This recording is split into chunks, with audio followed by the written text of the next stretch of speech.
I'll get started here. I'm a shooting coach, so that's kind of near and dear to everybody's here's heart, right? And so, I got about an hour. It's hard to find out, try to think of things to talk about because I got so many dang things to talk about. If you were in my clinic yesterday, you know that we go in pretty deep dives on stuff. So I try to focus on things that's common to everybody or problems that's common to everybody, and talk about how in the coaching world we correct some of those things. Also, I like interactive seminars, coaching sessions like this. Whenever I'm coaching somebody, I invite questions right while I'm talking about that stuff. If I'm about to get something, I'll go, oh, hang on to that one for a second because I'm just about to answer your question in kind of line. Otherwise, I'll answer the question, dive down that rabbit hole. So I kind of want to talk about some common things first, and then I would like to have the second half, be more of a Q&A so we can address some stuff that you might be wondering about or thinking about, or, because if you got the question, I guarantee somebody else does.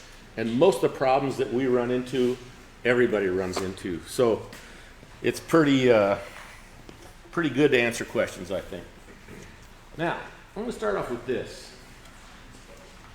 Doesn't it make sense that if you could draw that bow, come into a holding position, and really settle on an aim before you made that shot? By the way, I can dry fire this bow. It's 5 pounds, it's made to do it. And I like seeing people's reaction when I do that. Like, whoa, what are you doing? It's okay. But doesn't it make sense that you would be one heck of a better shooter if you come in here and build this position and just settle on an aim? But I'll bet you at least 90% of you can't do that. Would you give me a nod if that's the case for you? It's pretty dang common. It's most common. Now, there's been better information out there, especially in the last 5 years. I put a bunch out, but there's been some other good people putting information out there. And I'd say 10 years ago, if you went to a big shoot like ETAR, I'm telling you, way over 9 out of 10 guys, you'll see them shooting, they're looking like that. And I was there just last year, and I'd say 7 out of 10 would at least hit an anchor before they shot. So there's some awareness happening, which is great. The problem traditional archery has had is we haven't had coaching. I grew up doing this stuff. I started bow hunting in 1976. I'm an old guy now. And I would have paid anything to travel anywhere to get some coaching because it was a giant part of my life. And I sucked. I was a terrible shooter. I had the problems that y'all have. Whatever problem you had, I've had it worse. I guarantee it. Whatever mistake you've made, I've made it 1,000 times. I guarantee it. I've seen waves that have been in the business, seen waves of people coming into the sport and waves of people going right back out of the sport. Because it just isn't fun unless you can have some success at it. And then past not even being fun, it gets so dang frustrating because you lose control of the bow. It's embarrassing to shoot in front of people. I get it. But what I want to talk about is where'd this come from? Why is it that we have to shoot like that? That we don't have the choice to settle in there and make a shot, shoot a shot like that? Kind of want to tell you the core problems with that or core reasons for that. And some of the things we do to correct that. But I'm going to start with a story about aiming first, or what's aiming about, because you hear the aim should be subconscious. We hear that nowadays. In my day, we were taught to put all of our consciousness in aim. We were told to burn a hole, to pick a hair. Everything we were doing was all about burning that hole. And this was supposed to flow. And it did for a while. And I got better, hit a plateau with my shooting, hit a plateau with about effective range about 20 yards. And then it got worse, and I put double my efforts, and I got twice as bad. I quadrupled my efforts, I get 4 times as bad. There's a bunch of, at least the old guys here can relate exactly to what I'm talking about, right? Just give me a little nod and make sure I'm connected to you guys. Because it's so common. But aim should not be something that we're putting our consciousness in. And let me tell you why. Here's my analogy. My analogy is driving a car. When you are learning to drive a car, you're kind of in the projectile. And your visual input tells you whether that projectile is in the middle of the lane, and the weight of the bullseye is the middle of your lane, or if you're left or right of it. So your sensual perception, in this case vision, tells you I'm to the right there because I'm on the curve. And I have to make a physical correction. Whoop. And then it gets to the middle, I try to stop it, and it goes a little too far to the left, and my visual perception says I got to correct it to the right. Whoop. Right? So we're learning to drive a car. And this driving, this steering, this aiming of the car is 100% under conscious control. And if that mentor that you got there, your driving instructor, is talking to you, especially when you get in traffic, now there's cars coming this way, there's cars on the curb, and holy mackerel, I got to make these corrections because I'm going to bang into somebody if I don't. You kind of want them talking to you because you got to concentrate, and you do. So here we go, we're driving along. To the right, physical correction. To the left, physical correction. Repeat, repeat, repeat, repeat, repeat, repeat. Hundreds of times. And then there was a day, and this is so weird. I'm an old guy. I can still remember this day. It's like, this is weird. I'm looking down the middle of the road, and my peripheral, I can see all these little micro adjustments made on the steering wheel. And that car is rock solid, steady down the middle.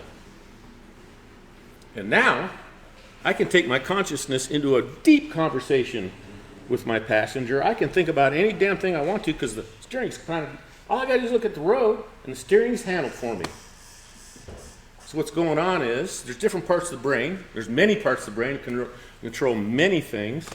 But we like to generalize, and they call them different things. But the sports science world kind of simplifies it. Therapists simplify it. We'll just call, I like this example worse. Let's talk upper brain. Prefrontal cortex. You can name the parts of the brain, it doesn't matter. But upper brain would be your conscious part of the brain, your thinking brain, the part that's you. The parts that evaluates, that has strategy, that figures stuff out, that directs your behavior, directs your words, directs what I'm doing right now. Because I'm in my conscious brain and I'm not wigged out, thank goodness. Because I used to be that way a little bit, talking in front of people. But anyway, that's the part that controls a whole bunch of stuff, what we say consciously. It's directed activity, right? Now, when we put our consciousness to a movement or to an activity, we can place it to one thing at a time, not two. So if I'm directing a movement, I can direct that movement and nothing else. I can't direct consciously two movements at the same time, two different ones. The subconscious can do that. Jump to the subconscious for a minute, or let's call lower brain. We can train movement patterns like a musician. A piano trains a pattern over here, trains a pattern over here through repetition. And really, they can't think of each note when they're playing, and they make music.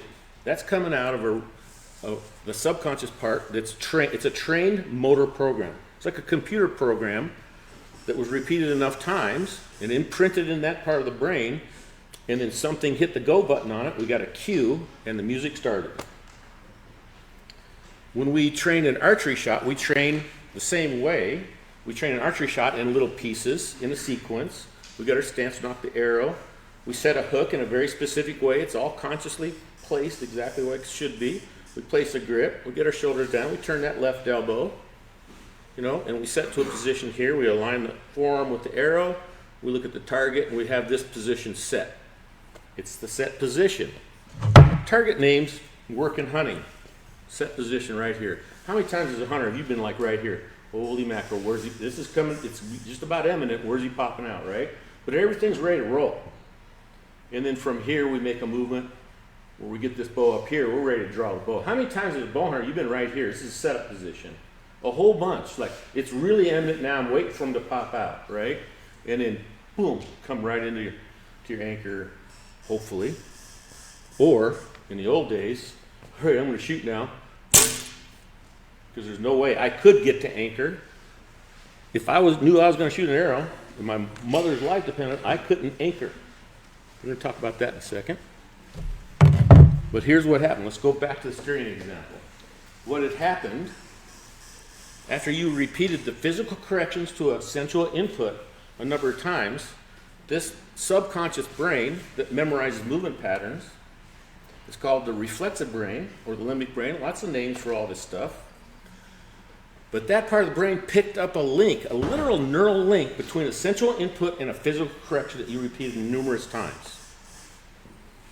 And then when the car was out of line with the middle, that link tied in there and the movement was made. Not from the thinking brain, from the reflexive brain. Now here's what's interesting. I read this in a neuroscience book because I heard this statistic before, but I had to get it and kind of confirm it. A reaction from the reflexive or subconscious brain happens in plus or minus 60 milliseconds. A reaction from the conscious brain, when we're like, it's to the right, correct it, takes about 1,250 plus or minus milliseconds. So that reflexive reaction that we don't even have to think about is 20 times faster than the conscious one. And if you've ever noticed, if you use the arrow point to aim with, or you've shot a compound bow with a pin, or you're looking at crosshairs, when you try to control that pin, put your consciousness to the aim, that thing's darting all over the place. But if you'll look past that pin or the arrow point, down the middle of the road, I'm going to mix up the analogies because I love to do this because it's a perfect dang analogy, that thing settles down. And the reason is that the car drifted, and when we were first correcting it consciously, that car is kind of wiggling down the road a little bit. But then when the reflexive brain started making those corrections 20 times faster, the car didn't drift 1,250 milliseconds before it was corrected to the middle. It only drifted 60 milliseconds before it corrected the middle. And the same thing happens with aim. And when we try to control the aim is going to drift off for 1,250 milliseconds before it's pushed back to the middle. It's probably going to drift the other way. It's probably going to overcorrect, and it's going to drift that way 1,250 milliseconds before it's corrected back to the middle. And that aim looks like it's jagging all over the place, right? It jags up here, jags over the end. It's a mess. But if we'll look past that dang thing and just look at the spot we want to hit, dang if it doesn't settle into a small float down here. So that advice us old guys got with the burning the hole stuff sure did not serve us well. But what we also did is when we saw aim, we released. Right? So we had sensual input, again visual in this case. There's the aim, boom, now. Right? So what do? We tied a physical movement to a sensual input again. Now, the aim, we wanted that neural connection between a sensual input vision and a physical reaction to the middle. But when it comes to archery, we all got the connection of the release to the aim. Virtually all of us, unless we were instructed otherwise, right in the beginning. Everybody relating to this? And then what happened was we lost control of the string hand. And it's a terrible place to be. And we had workarounds. And Cody's example at ETAR was an example of what us old guys did. We shot really heavy bows because we had no control of when that arrow was going off, truly. We've got to be honest with ourselves. We burned our hole and we're pulling it back here, and sometimes our brain saw aim right here and it went. And sometimes it went back here, and sometimes it went anywhere in the dang action of drawing the bow. Old guys, relate? Or anybody that's got trained correctly in the beginning? Because our brain built a neural link between the visual input of the aim and it tied it to the release. And when we're anxious, that reflexive brain, by the way, is where our defense responses lie too, or the fight, flight, freeze, fawn responses. When that thing gets lit up through anxiety, it gets more reactive, and those shots break earlier in the draw cycle, right? And to try to even get it to anchor when you're anxious, unless you knew you weren't going to shoot the arrow, was virtually impossible. Because it didn't start out that bad. It started off like we had instruction, we'd anchor, and then we'd aim, and then we'd release. We got better and steadier, or we tried to intuitively shoot better and catch the perfect aim. That's the killer of all. And we'd go, we didn't even think about anchor anymore because we built a motor program. We built movement patterns in that reflexive brain. It would be just aim, release. Then it was aim, release, and release. And pretty soon, aim and release went together. And pretty soon, you were drawing the bow back, and the brain saw aim, and off it went. Can a bunch of you relate to this? Give me some nods for the people who relate to this. Now, there's the next level of control. I can get to anchor, but there's no timing in the shot. There's still no consistency of when that shot goes off. So there's the lack of control that I got to, and this took time. It gets worse and worse and worse. Try to get you a shadow. I can't go far enough to get you a shadow, sir. All right. So there's that part that it goes off before. That's complete lack of control. That's where I was at for a really long time, a couple decades. I was just a stubborn guy. Like, target panic, hey, you're coming with me hunting. But what we did in the old days is we shot super heavy bows. So it kind of didn't matter in this range here where it went off. We shot super heavy bows, so that trajectory path was really flat, right? And so we can keep a trajectory path with some kind of aim and still hitting the kill area. And we got to be really good hunters because we had to be inside that 20-yard mark because we knew that's where reliability happened in their shot. Because the trajectory path was so flat that if we're burning a hole, we are looking at aim, and we did match a lot of stuff, and we got good in that range because we shot all the time too. We shot tens of thousands of arrows. So it kind of didn't matter, right? And then I'm talking about the worst of us like I was, right? It kind of didn't matter in here because it went here, here, here. That bow was so heavy. It was flat enough to still hit in that realm that we needed for a kill. And there was that. It was about 15, 20 yards, which I think is what this chart sees. I think that's super reflective of that style of shooting. Because you've shot with the guys that shoot good, and they can smoke them in that deer at 30 yards every time. You're talking IBO shooters? Yeah, trained shooters that don't have this terrible link built, this accidental link. We built it that way. We didn't do it on purpose, but we trained it that way because we shot on aim. And even before you understand that we build these neural links, we still train it that way. We still try to catch that aim because it makes sense. It makes common sense. That perfect aim, shoot. But that's the one that's the big killer. You know why? Because there's something in archery akin to recoil anticipation.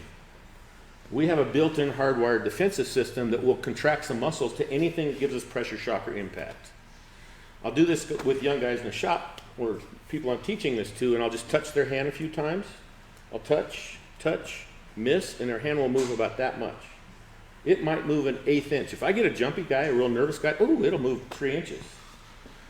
But almost virtually everybody will show a minimum about an 1/8 inch. So just from a touch of my fingers. Now, I'll tell them, you're going to consciously or subconsciously brace to my 2 fingers because I know it's going to happen. They've got a little competitiveness in them, and I've done the same thing. Let's do it again, and I'll touch, and I'll miss, and that hand is rock solid steady. And I'll say, there's your conscious brace, dude. What's going on up here? And the honest one goes, yeah, I got it locked up because I wanted to win the game, right? I know. So he may not be buying this linked bracing stuff, so let's do it again. Touch. You got a girlfriend? Oh, yeah? What's her name? Carla. Miss. Boop. Back comes the brace. I got his consciousness off of the brace, then the subconscious brace came in. And this is a 95% deal because some of them just won't admit it. I wouldn't do nothing. Let me do it. So I'll just hit it harder. I'll just hit it hard once and miss, and it's going to come in for sure. But the fact is, 95% will have a hand movement for 2 fingers to touch their hand. And the next question is, how much shock does the bow give you compared to 2 little fingers touching your hand? And the answer is, you can't quantify it, but it's more, and it's a lot more. So if your brain knows when bow's going off, what is it going to do at the subconscious level? it's going to contract muscles in response to the shock. So the now moment, that shot that you're trying to catch that perfect aim, is the worst one of all, because then the linked brace comes in. Joel Turner was the first guy in the archery world that identified this and verbalized it, because he picked this up from the firearms world, because he was a shooting instructor for Washington State Police Academies, and he verbalized this to the archery community. Because archery is like a guild.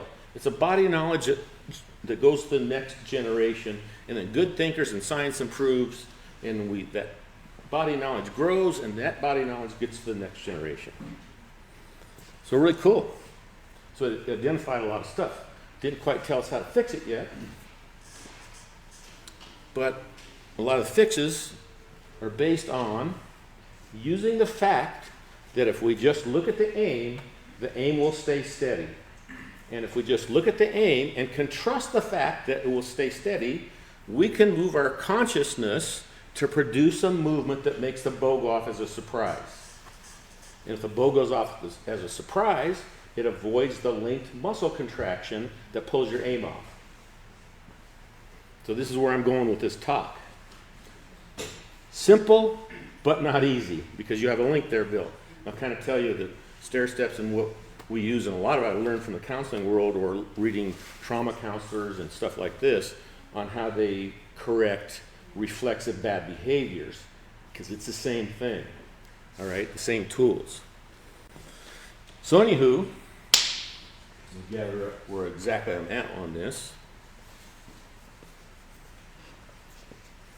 So let's go back to that now moment. That's the sneaky one, because it's disguised.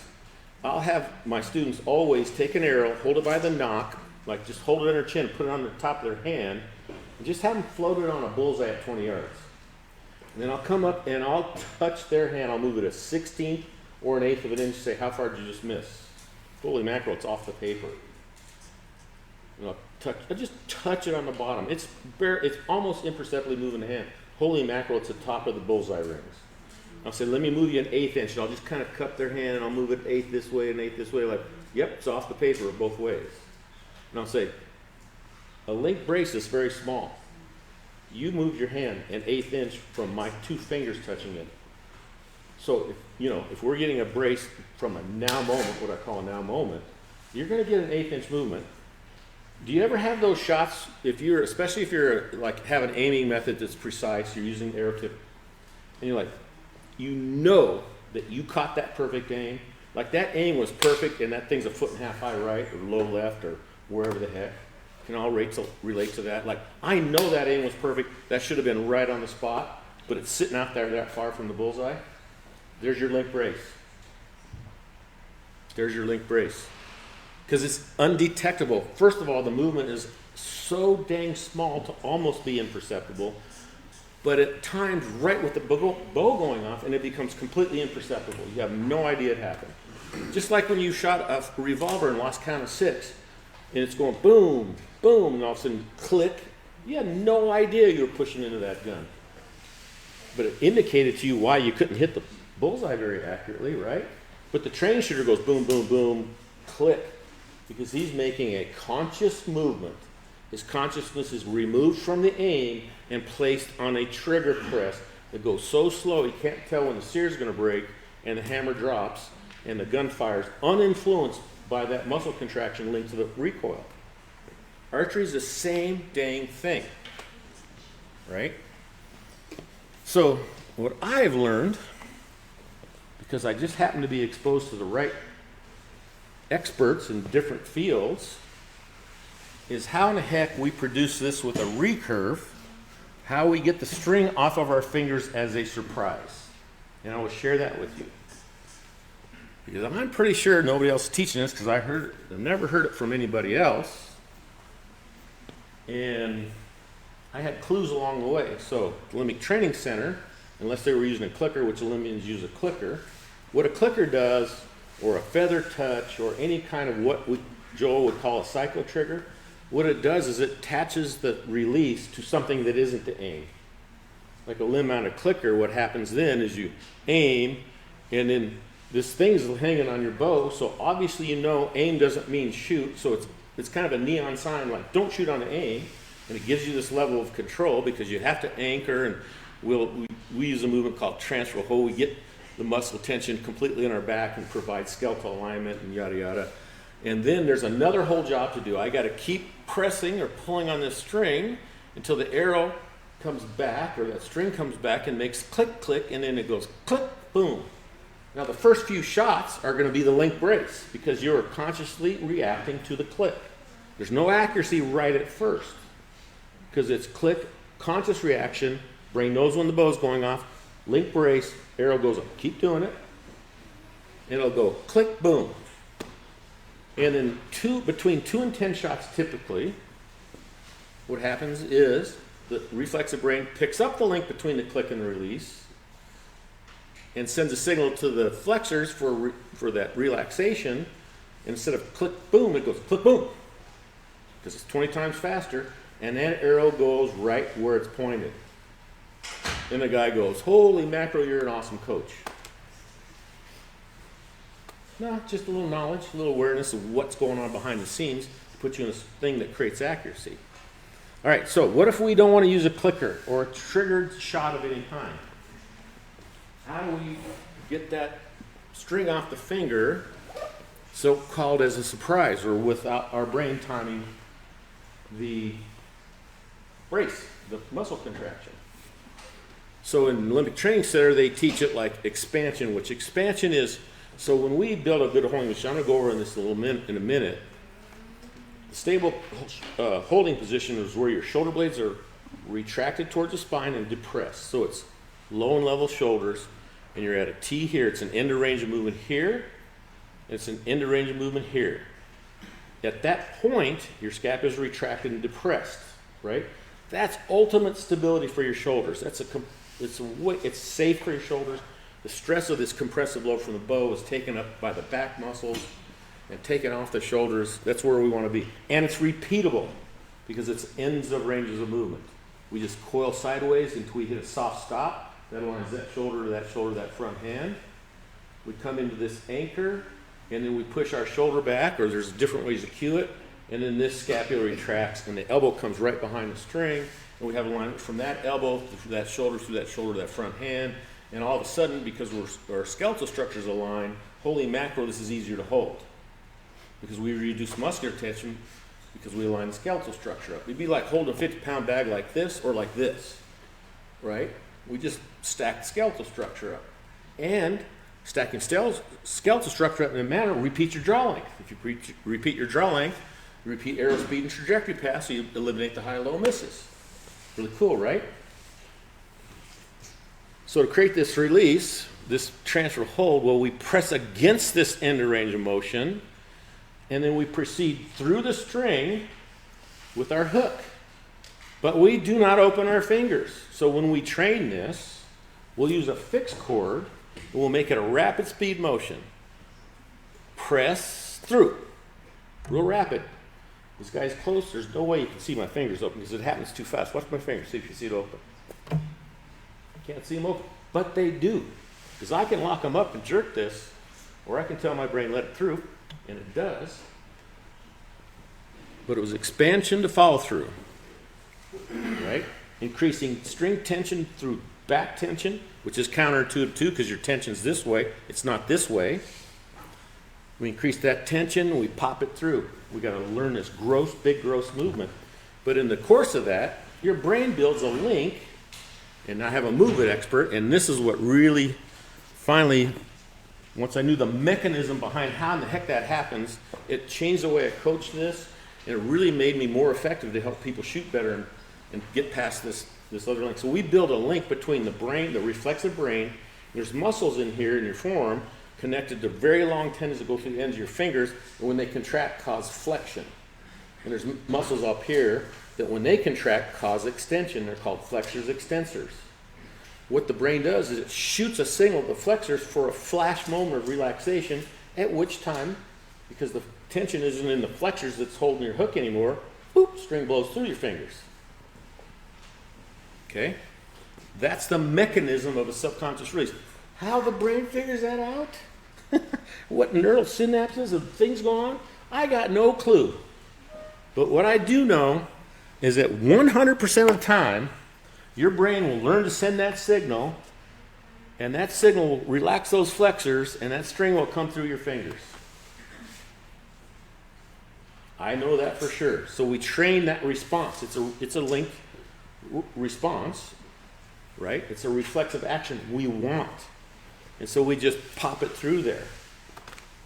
And the brain figures it out. Now, I'm coaching an engineer, and I tell him to do this fast movement, and here this dude's going like this. And he's, I'm like, you're trying to figure it out, aren't you? Well, yeah, I'm an engineer. I'm going to figure it out. I got to know what's going on. So you can't. The signal's sent from the subconscious part of the brain. It's sent from the reflexive part of the brain. You can't figure it out from prefrontal cortex or executive function. It's unfigureoutable because it's a reflex. So what you got to do is you just got to jerk it through there and let the reflexive brain figure it out. You can't figure it out, but it happens. It's really cool. But when that happens, if a link brace is attached to that, it's too late. The arrow is off the bow. And so we coach a little thing that's, it's like press. We press back tension. I call it press, but we can cue it any way we want. We press, and we have to verbalize it or make a noise attached to it. It could be I have a rumble. I rumble through that string. We press through, right? We just attach some instructions from the executive function, because this is now a consciously controlled movement. Press through. And then people have asked me, it's an intelligent question, isn't the through a now moment? Won't that cause a link brace? No, because my consciousness is on the movement. It's not on the release, number one. Number two, I'm actually physically monitoring my fingers to stay in a hook. There's nothing conscious about that release. So within a very narrow window, I know when the bow's going off. But if you do this movement, you cannot tell anybody exactly the moment that bow goes off, and that's the key. So I'll tell this, and these guys in Lancaster finals, there's 8 on the stand, there's 7 of them, they're shooting like this. They're untriggered shots. I had them talk about this with Matt Zernzak last year, Cody. An untriggered, an unclickered shot is potentially more accurate. Let me tell you why. If you ever noticed, 10 more? Okay. If you've ever noticed that when you come into a holding position, if you just hang on for a while and just observe things, you notice at first there's a little bit of shake, and then all of a sudden it gets really steady. You stay there long enough and that shake comes back. Well, if you're using a clicker or these release triggers, you'll come in and build your holding, you'll come into this position, and you're noticing, and then you're just like, okay, there's the aim, here we go, and you're in that first shake, and that thing clicks, and the shot goes. It's going to be good. It's going to be good, but you're in that first bigger flow. Now, the next one, all right, there's the aim, here we go, start pressing, keep going, and it's in that flow, and all of a sudden that bow just steadies. And if that click happens in that, boom, it is money. And there's the third one where that dang clicker doesn't go off until you're into that second shake. And it's good, but it's not money. But if you know how and when to make the shot break with this system, you can always wait for the call. And I say potentially because if you built a link to the release at the subconscious level, it's murder getting the control to stay in that hold and not have that shot break, right, Cody? Until you've seen the calm. But it's doable. It takes time. It takes willpower. Now, let's go back lastly.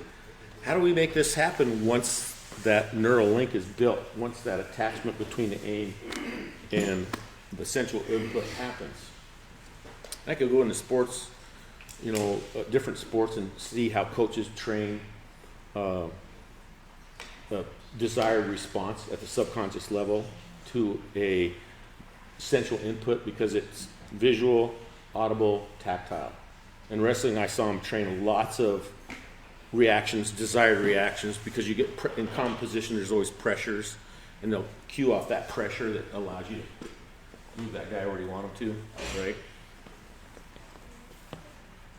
So I went to if you study a lot of stuff with people with trauma, or maybe they've got an anger issue, maybe they respond verbally really harshly, or maybe they've got a violence issue because they trigger.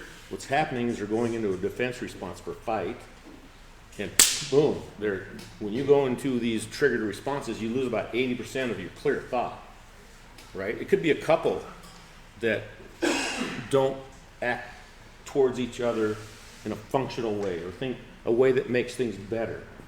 Maybe that spouse kind of hits something that really gets to you, and you flash into that fight response and rah, rah, rah, rah, rah, and you shout away. Well, even if you were right, that's not helpful, right? Because you're acting like a jerk. And so, some of these people go to counseling and they're like, they got to have a tool. Well, here's the tool they use. It's the same tool we use in the shot. That's why I'm kind of life lessons, archery lessons, kind of cool thing. They'll tell you, you've got to override a reflexive response by internal speech.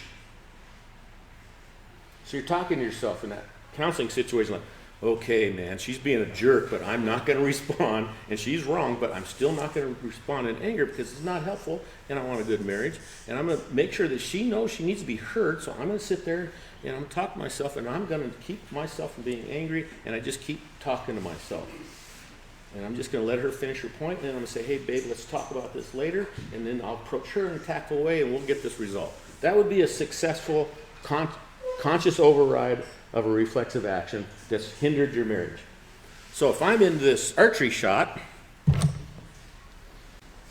and I've got a reflex as soon as I see aim, I better be talking to myself like I'm not going to shoot this when I see aim.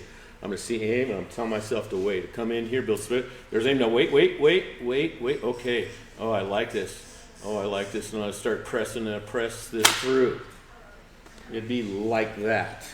Or maybe simply, it's so responsive, I got to just let it settle, pull through. I've done that with a lot of people and myself. Like, all right, come in and just let it settle, pull through. Next shot. All right, come in here, get you a position. There's the aim. Let it settle, pull through. Because I can't hang on with talk long enough not for it to go off. And I get people all the time, they can't hang on to it. So I've got to provide the words because my words are stronger in their brain than their own. That's how we fight the battles. Now here's the interesting thing. This changed everything, and it changed for Joel Turner too, because he didn't really understand this. He would just hammer for determination. Here's the deal. The reflexive part of the brain gets first crack at all central information. Everything you see, hear, or feel hits the reflexive brain first. Remember, the defense response is there. When the tiger jumped out of the bush, you can't sit there and evaluate the situation. You better fight or run, right? So we're built that way. If that reflexive brain gets the first chance to act on whatever's coming into it. That's why the self-speech has to continue. Now, if you were taught right from the beginning and you never built this link, it's really easy to come in here and go, okay, let it settle. And you just look at the aim, and it's settled.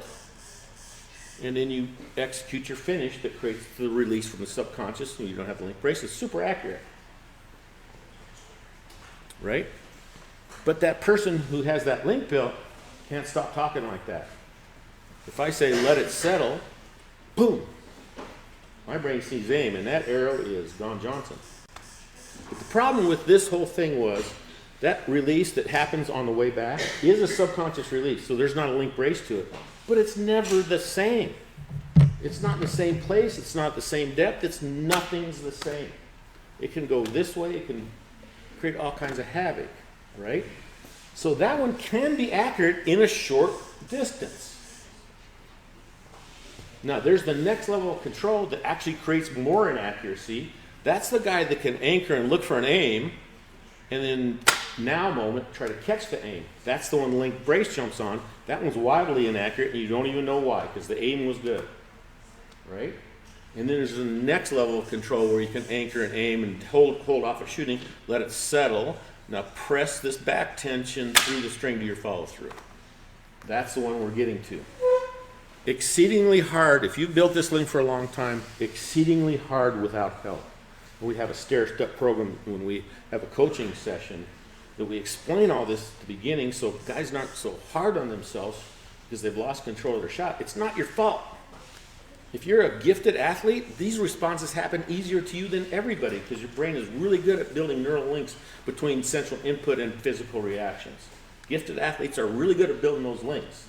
If you're really got good reactions, you're more prone to this stuff than the guy that's not, or the lady that's not athletically gifted. So don't blame yourself. Your brain was built to do all these things. We just didn't know about it.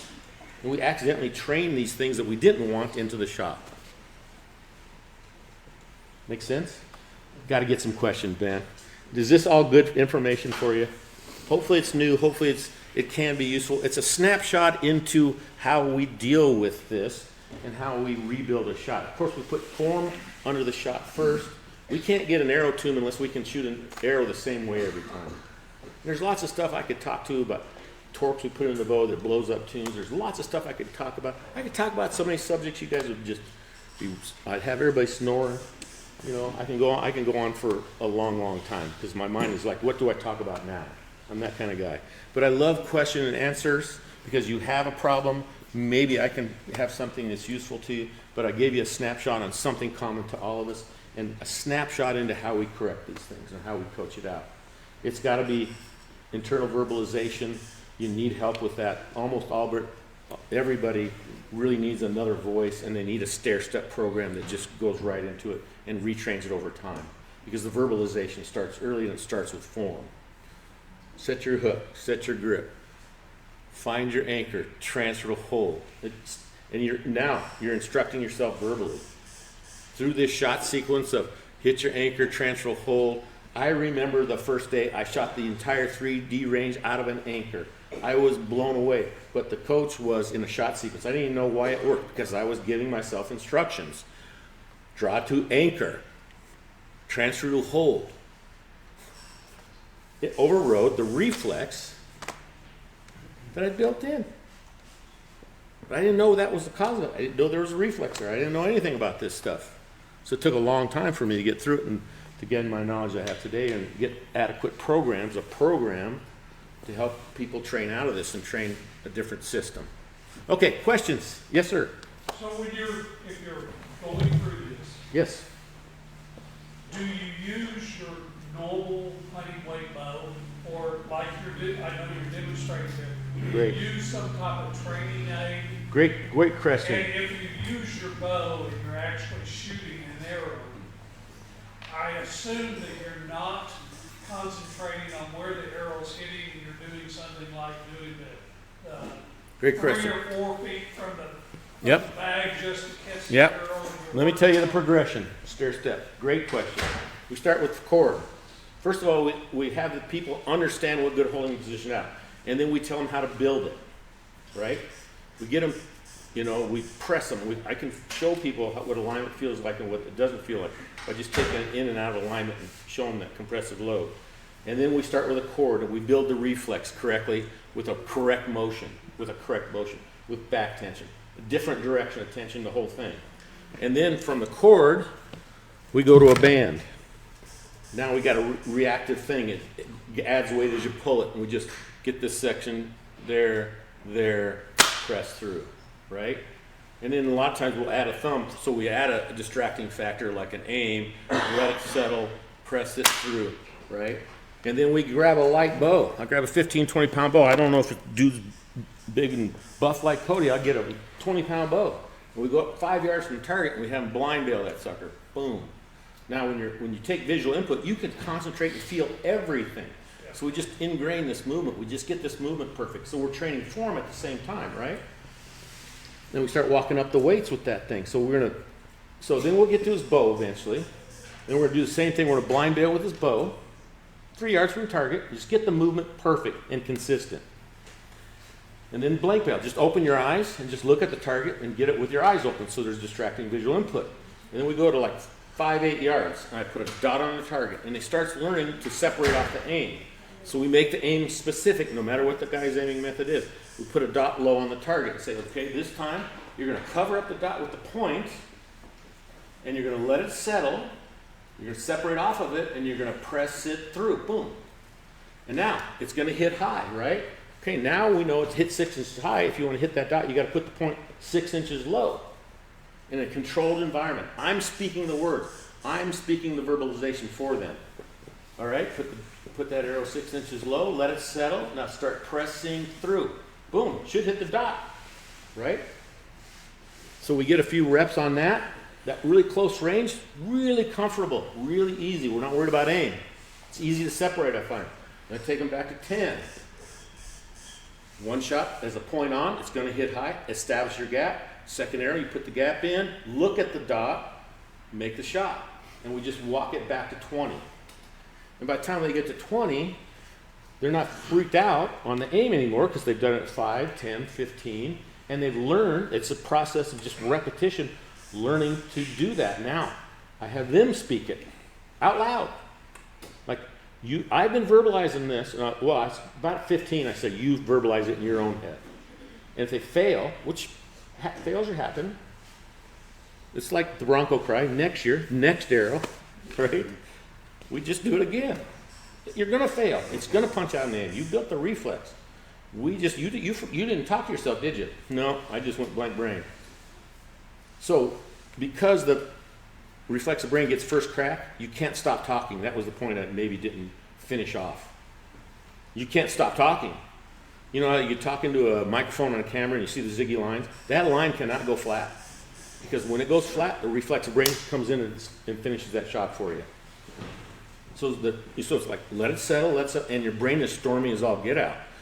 We never know that the storm does pass because we always shoot in the storm. But if you just hang on that dang string, wait, let it settle, instruct yourself to hang on, you'll notice it'll be like manic at first, like, wait, oh, this is cool. I haven't been calm and looking at aim for a long time, and then finish it off. So when you're backing up, when you're actually to the bow and you're backing Yeah. up, you're more worried about elevation. I'm worried on right and left because that comes into the tuning of the arrow. Yeah, and typically this is a bow they've shot, so they get eye arrow bullseye alignment. They kind of know how to canter or get the arrow in line. I'm interested in, we built over time good mechanics, and then we refined good mechanics with the blind bail and the blank bail, and then we put an aim to it now. So we've already taught their brain to go to transfer to hold. We've already taught their brain to verbalize increasing pressure to a follow through. We've built a mental sequence to drive the motion we're after first. And then we blank bail it. And then we add an aim that's super close and easy. And then we just step it back and aim it super close and easy. And they're verbalizing their way through this override of the reflexive link, right? And then, we help them. We're not moving until, so I get the guys to talk themselves. And if they're struggling, okay, dude, you say it and you talk it out loud. I want to hear it. It's weird. So some guys, I did this in the shop one time, we put a noise to it, a hum. He'd go, he'd make it increasing like a rheostat through.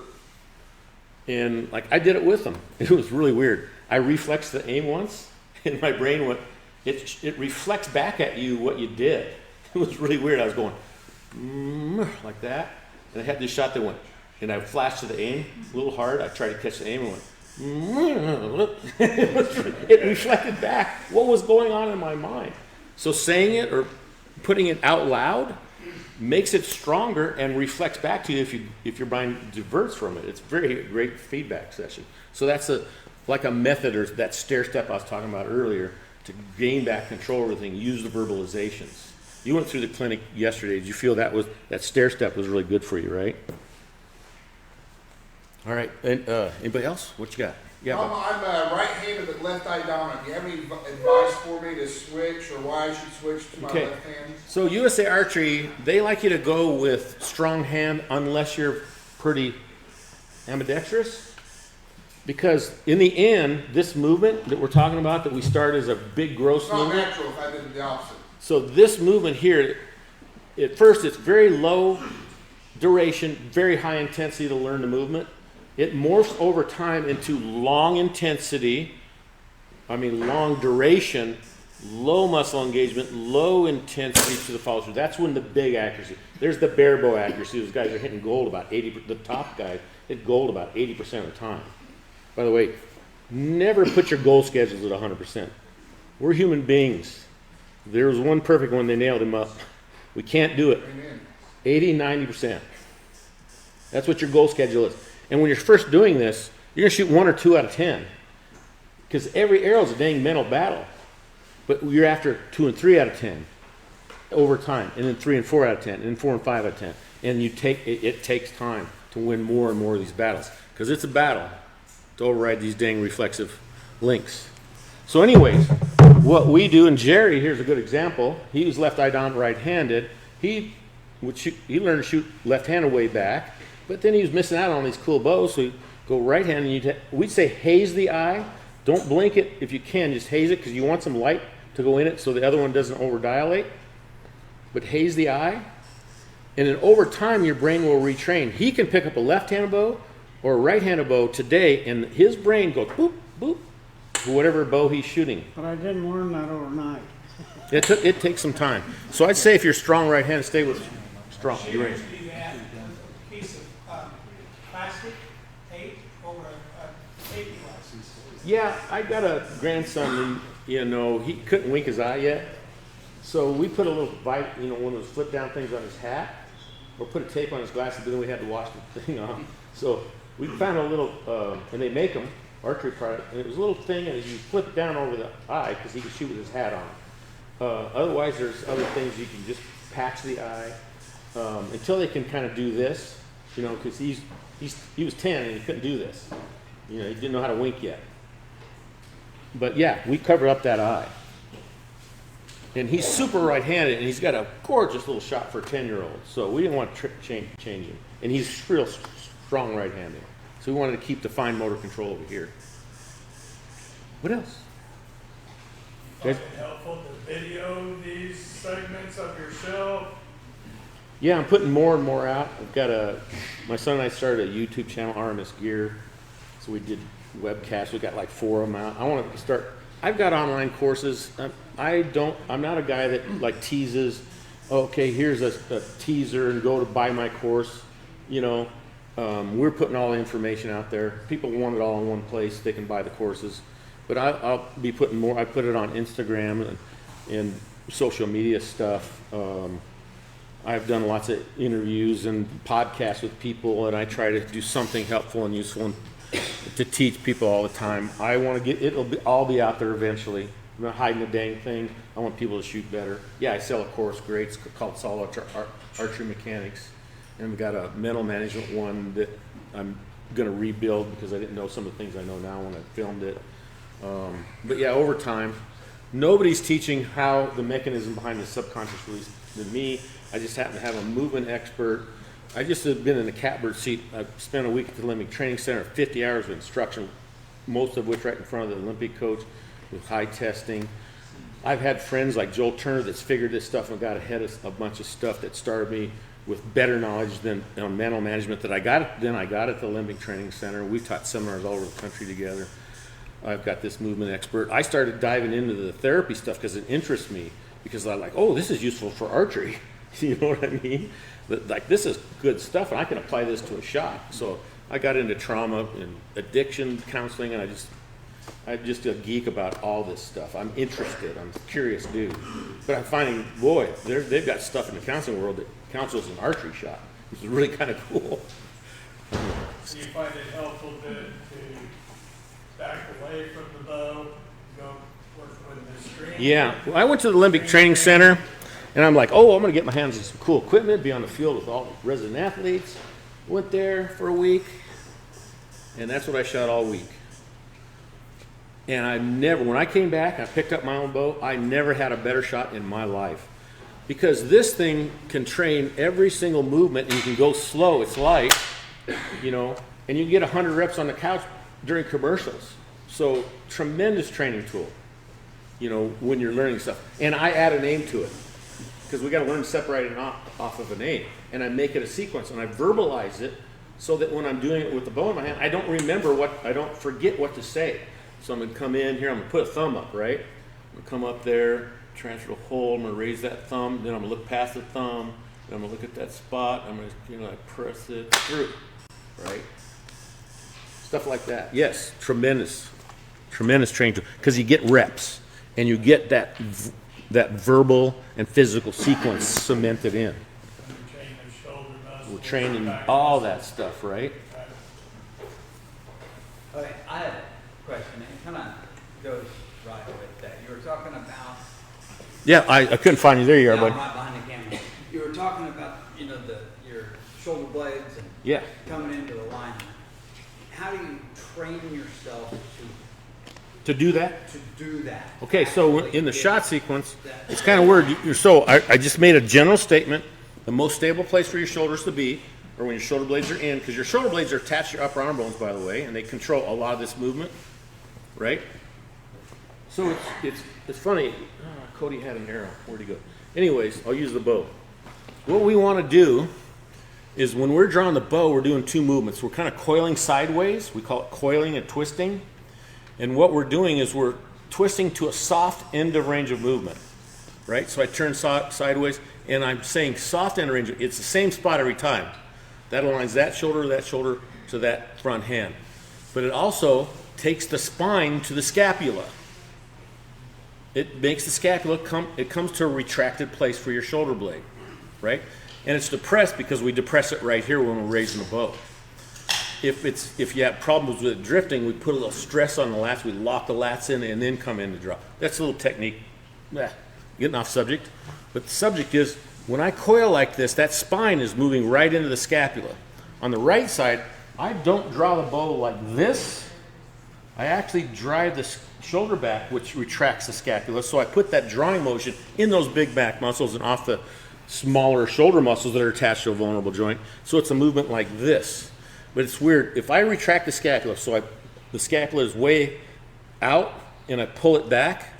We had a guy, like yesterday in the seminar, I have you trace this, and about 4 or 5 inches of scapula retraction. The scapula moves about 4 inches. At the tips of my fingers, it moves about 4 inches. But you put a folding angle in here, and all I'm going to do is drive my shoulder back. Boom. Now we have a ratio of movement because of the folding angle. At the end of the arm off this bend, that hand moves like 14 inches from 4 inches, ratio of movement. So I can draw the bow that way. Now I'm not talking about taking this out and doing this. I'm talking about taking the hand 2 or 3 inches outside the bow, so my arrow's gonna be pointing left, and just shoving the shoulder back into full retraction. So I'm leading with the shoulder, or concentrating on moving the shoulder like this. Now, I'm even drawing the bow using all these muscle groups that are attached to my shoulder blade. So, let's drop that technicality for a minute. When I draw the bow, I'm going to coil all the way till I hit a soft end of range of movement. I'm going to come in and I'm going to find my anchor. I'm going to shove my shoulder back or rotate. I'm going to leave the anchor right where it's at. I'm going to rotate that elbow till it stops. When I do this motion, the shoulder blade retracts to an end of range of movement. So I've got one end of range of movement here, one end of range of movement here, exactly a repeatable draw line, and it provides alignment. It provides alignment in my skeletal structure. That's how we get to it. He was kind of facing the other way. That was pretty, to see his shoulders move. Yeah, I'll step out here and kind of show it in a couple different angles. Spine goes to scapula. I come over here, scapula goes to the spine. So this stuff you hear about pinching shoulder blades together, it's all within the form we teach. Boom, boom, boom, right? Now you have to have a bow, Cody talked about this with bow weight. We have to have a bow where the correct positions or movement are available to your strength. Overbowing is a big thing because when you get to a certain amount of load, and it's compressive load, this thing's trying to squish us together, your muscles cannot produce these positions. The lat's a weak link. If this bow's too heavy, maybe I can get it to here, but it shoves this shoulder right up high because my lats aren't strong enough to keep it down in some cases. We need a lighter bow. So Jerry and I have new shooters all the time is we'll test them. We'll show them the correct movements on something super light like this 7-pounder that we dry fire, and then we'll put them 15 pounds and they can go, yep, yep, good.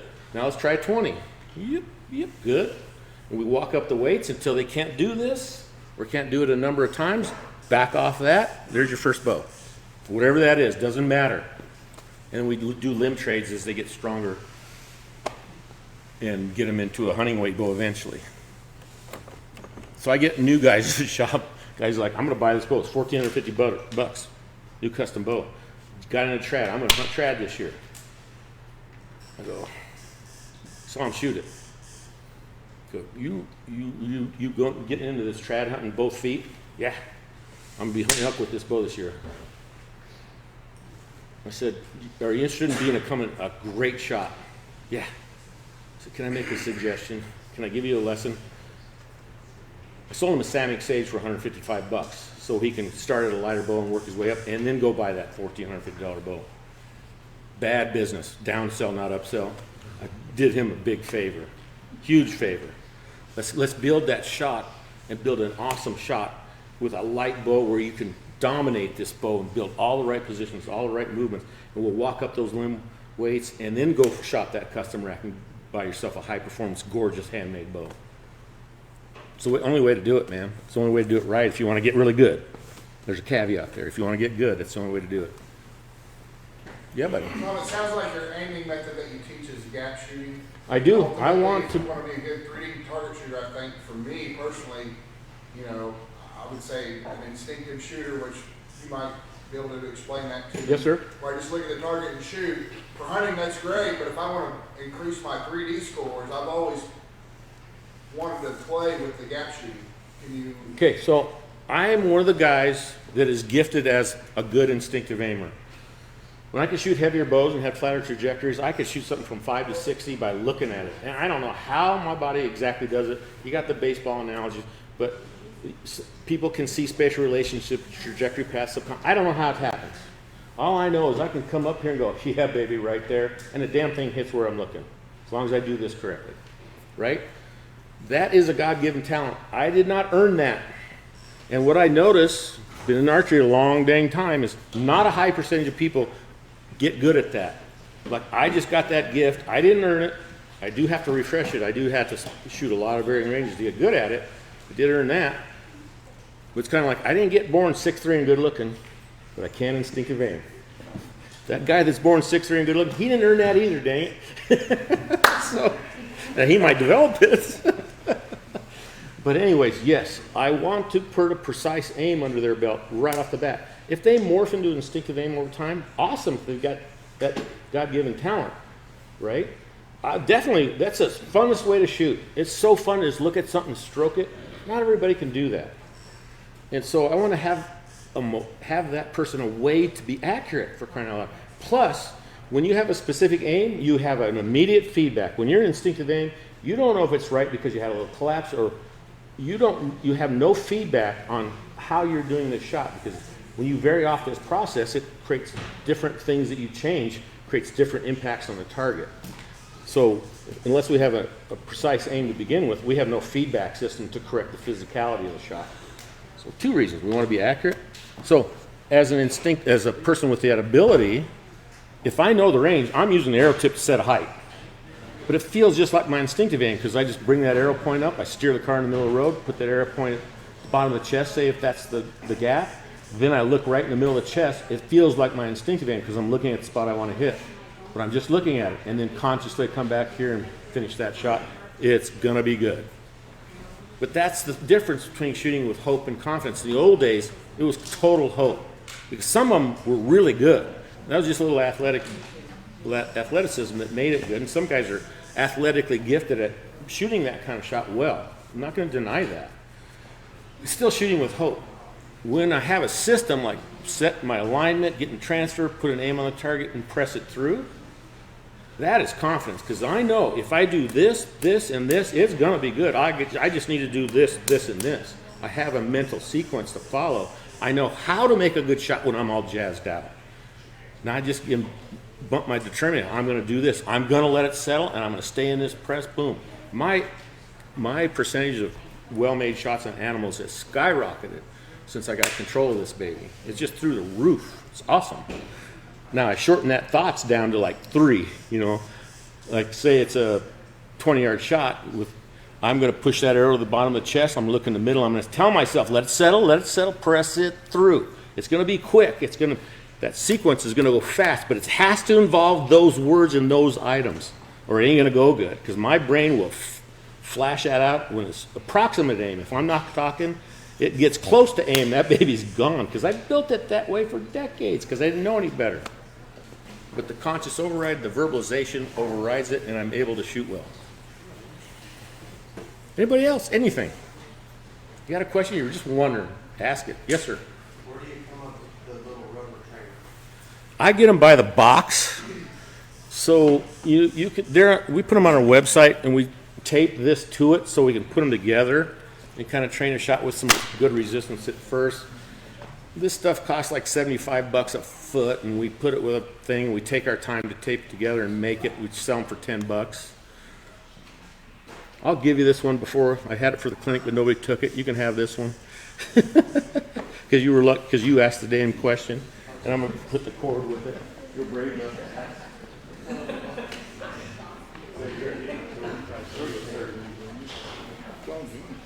So you just make that loop to match your draw length, and you can drill this stuff, okay? What else you got? I don't care if I'm gone over. What else you got? I'm gonna keep Shane waiting for a minute. Anything? You got any, like maybe 2 or 3 stretches that you can do before a shooting session to help loosen everything? So as I'm older, I noticed that, yeah, it's pretty important. So my movement expert is really amazing. He's taken apart 13 human cadavers from head to toe. I know nobody that knows the physics and the bone lengths and joint shapes and mechanically how a body works than this guy. But anyways, he always likes to put the movement that you're going to do under light load. So I'm going to have a lot of scapular movement with everything. This one is good. 10 circles short this way, 10 circles, 10 big ones this way. 10, and it's a good rehab for your shoulder if you ding your shoulder up. So a lot of that. Stretch band and use those movements you're going to do in the bow. It's kind of like, how do you warm up baseball when you're a kid? You just start tossing, right? Light load, the movement you're going to use, and then it's more, and then it's more, and then you warm up until where you can, without dinging that shoulder. Same thing. Do the movement you're going to do under light load. Very light load, or just even movement pattern under light load. So nothing that stretches that movement, that decreases muscle performance. Like you push it that way, right? Don't yank it. That's going to decrease your muscle performance. But push it that way, you know? So this one's a big one for me. I do this every day, and it keeps my shoulders feeling great. If I don't do them, I get a little inflammation. The shoulders don't feel great. But yeah. Yeah, buddy. I noticed when you was drawing your bow, your lower finger was out. Yeah, okay, so, you know, that's part of like developing a good hook. That lower finger, very light pressure. The top two carrying most of the weight. That was my leading point of the question. Yes, sir. First, my wife has a bad finger. Yeah, we all did. And she can't shoot right now. Yeah, I used to shoot have big callus too. Like 1 to 10, or from 100 pounds down pressure-wise, what? So they do at the Living Training Center, they like 40% of the weight of the bow on the top finger, 50% on the middle, 10 on the bottom. Nobody's ever measured, it's a guideline, right? The string should be on, see how your joints don't line up? The string should be on or basically just off the hard point of the joint on the top finger. It should be about 1/8 inch behind the joint on the middle finger and in front of the joint on the bottom finger. And they should be hooked like this, and you should keep that wrist straight and kind of flex throughout your shot. If I'm going to pull through the shot and I'm going to keep this in hook, what's my option to shoot the arrow? I got one. If I'm going to maintain this hook, what's my option to shoot this arrow? I got one. Move it through the string. Moving that flexed hook through the string creates a subconscious release. The fact that you're maintaining the hook is a mental management tool to enhance the fact that you have to transition off of aim and move through the string to your follow through. Shooting 3 under? I do now. Unless I'm playing with the boys and they got 60, 70 yard targets and I pull out a split finger tab to keep my launch arrow down, and then, yeah. Because my point ons with 3 under at the arrow are 35, 40 to go on shooting. And that's fine. If I'm going to launch them long, I go to a split finger tab. But it keeps the gaps close. Yeah, but Same pressure, one finger, shooting split finger, same thing. same thing? Same. Yep. Same. So I was a crusty old split finger instinctive aimer. Oh, that guy's cheating. He's gapping. I was crusty too. I was crusty when I was young. I'm not crusty. I want people to, you got to shoot well. For crying out loud. as good as you can shoot. And if you don't want to change, I don't want to change anybody. If it ain't broke, why would I want to fix it? If a guy wants to get more accurate and further away and more reliable, yeah, let's go. You know what I mean? I don't judge anybody. People get nervous around me because I'm an archery coach. Like, dude, if you saw me shoot 25 years ago, you would be nervous. I get it. I know what it's like to be completely out of control and struggle with this stuff. I get it more than you know how much I get it. But it's really cool to know this stuff now and shoot well. My students had me shooting from them, like, you shoot now, coach. At the end, like, gosh dang it. And I did. I was shaking. There's expectations. I'm supposed to shoot good. I was nervous as all get out. And I put 3 out of 5 at 30, and I, mucked the first one up, and then put 3 right in there and 1 a little high. Okay, there it is, guys. It was good practice under pressure. So how long should this healing process take? Healing? Getting through everything? It's taken, with coaching, it can, if you've got another voice, it's really helpful. I see, it depends on the brain I'm working with. If this has been imprinted for a long time, it doesn't mean it's going to take a long time, because some people are just like, they're really calm mannered, and they'll just do it. And they'll tell them, let's let that settle, now let's press that through. They'll get it, within a week or two, they've got it nailed. And for me, it was months. It was such a battle. It's a battle now. If I just shoot and don't override it, then reflex gets a little lit up more. I cannot let myself not talk myself through it, because I will reflex off aim. But I'm a jumpy guy. So some people literally, once they know the system, a couple of months before they start getting good control or shooting half their arrows out of control, it can take a while. And it's always progress you're after. You get 1 or 2 out of 10 and 2 out of 3 out of 10. And this is not days, it's weeks and months. Some people are really they've got another level of control. They can get it in a couple of days. You got it yesterday, and you said you're a pretty quick shooter. This man here was in the clinic, and he was settled in there and stroking these shots like a champ.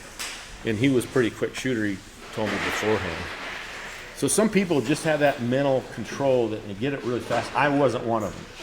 It's taken me a long time. But once I had the tools and the awareness, I had a way to fight the battles. I knew what to do. Before you know what to do, how can you win that? You're going in unarmed. So, anything else, guys? Man, I hope that's helpful. I hope it's at least interesting. But thanks for inviting me out.